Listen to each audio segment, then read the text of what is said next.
साथियों नमस्कार। जब भी मौसम बदलता है ना, हमारी गाय भैंस काफ में प्रॉब्लम खड़ी हो जाती है टिक्स की। यानी बहुत सारे जू चींचड़ एक्टोपैरासाइट्स जो है वो हमारी गाय भैंस को परेशान करने लग जाते हैं। उसका खून भी चूसते हैं तो उसमें कई प्रकार की स्किन डिजीज भी कर देते हैं। तो कई प्रकार की ऐसी प्रोटोजोन बीमारियां भी वो लेकर के आ जाती हैं जो कई बार गाय भैंस या बछड़ों के लिए जानलेवा भी साबित होती है। तो ऐसे में हमें क्या करना चाहिए जब भी मौसम बदले। आज एक विशेष साबुन से आपका परिचय करवाऊंगा, उसका कंटेंट बताऊंगा ताकि आप अपने एरिया में वो कंटेंट लेकर के और अपनी गाय भैंस को जू चींचड़ या जितने भी एक्टोपैरासाइट्स हैं उनसे आप बचा सकते हैं। और साथ में स्किन की जो शाइनिंग है वो बहुत अच्छी रहेगी। स्किन पर अगर कहीं पर भी रफनेस है या कोई भी दिक्कत है तो हर प्रकार की दिक्कत ये जो सॉल्ट मैं बता रहा हूं उनसे दूर हो जाएगी। तो भाई परिचय करवा देते हैं आपको इन सॉल्ट्स का। कोई सी भी टिक फ्री सॉप आप यूज कर सकते हैं, चाहे वो किसी भी नाम से आ रही हो, पशुओं के लिए रिकमेंडेड होनी चाहिए। लेकिन ये सॉल्ट आप अपने मन में बसा लीजिए। ये देखिए, ये मैं जो आपको बता रहा हूं ना, इसको आप अच्छी तरीके से मन में बसा लीजिए। कहीं पर भी आपको दिक्कत नहीं आएगी।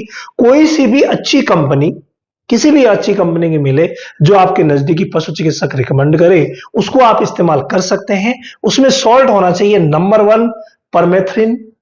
ये जो परमेथ्रिन है ना, वो एक्टोपैरासिटिसाइड्स के रूप में बहुत अच्छा वर्क करता है, तो इसका वहां होना बहुत ज्यादा जरूरी है। तो ये सॉल्ट आप लिख लीजिए, परमेथ्रिन। साफ दिख रहा है ना भाई? बिल्कुल।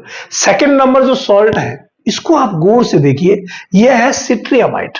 ये सिट्रियामाइड जो है वो एक प्रकार का मेडिकेटेड इफेक्ट डालेगा स्किन के ऊपर। तो छोटे मोटे घाव, रेसेस वगैरह है या कहीं पर भी थोड़ा बहुत हेयर लॉस है, उस सब को ये रिपेयर कर देगा और बहुत ही शानदार तरीके से काम करेगा ये दोनों का कॉम्बिनेशन। और साथ में अगर किसी साबुन में आपको एलोवेरा मिल जाए, घृत कुमारी, ग्वारपाठा, ये मिल जाए तो कहना ही क्या। तो एलोवेरा साथ में होगा तो ये स्किन की शाइनिंग के लिए, स्किन की हेल्थ के लिए बहुत ही शानदार रहने वाला है। तो भाई एक छोटा सा कॉम्बिनेशन है इन तीनों का।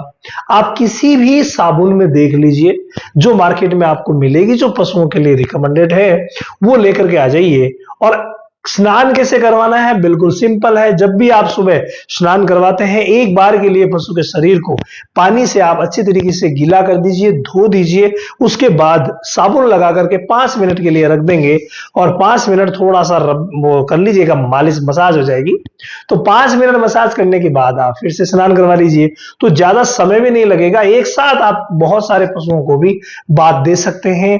और ये बहुत ही शानदार सॉल्ट है। इस सॉल्ट का विशेष ध्यान रखिए, चाहे आप किसी भी कंपनी की कोई सी भी साबुन लाते हैं, लेकिन इन तीनों चीजों को याद रखिए। जिसमें ये तीनों चीजें हैं वो भाई बदलते मौसम में जो जून चीचड़ परेशान कर रहे हैं या जो स्किन की प्रॉब्लम्स हो रही है, हेयर लॉस की प्रॉब्लम हो रही है, ये बिल्कुल ठीक हो जाएंगे। इसके अलावा अगर आपने साइंटिफिक बेस्ड नॉलेज वाली ट्रेनिंग अभी तक नहीं ली है ना, तो आने वाली 5 तारीख से वो A to Z ट्रेनिंग शुरू हो रही है, जिसमें कि डेयरी फार्मिंग के नॉलेज को साइंटिफिक वे में आप लोगों तक लाया जाएगा। तो भाई साइंटिफिक नॉलेज अगर आपको चाहिए, डेयरी फार्मर आप अच्छा बनना चाहते हैं, सफल होना चाहते हैं, चाहे आपके पास 2 पशु है या 200, एक बार आपको ये A to Z ट्रेनिंग करनी ही पड़ेगी, ताकि कंप्लीट नॉलेज लेकर के काम करेंगे ना तो कभी भी फेल नहीं होंगे।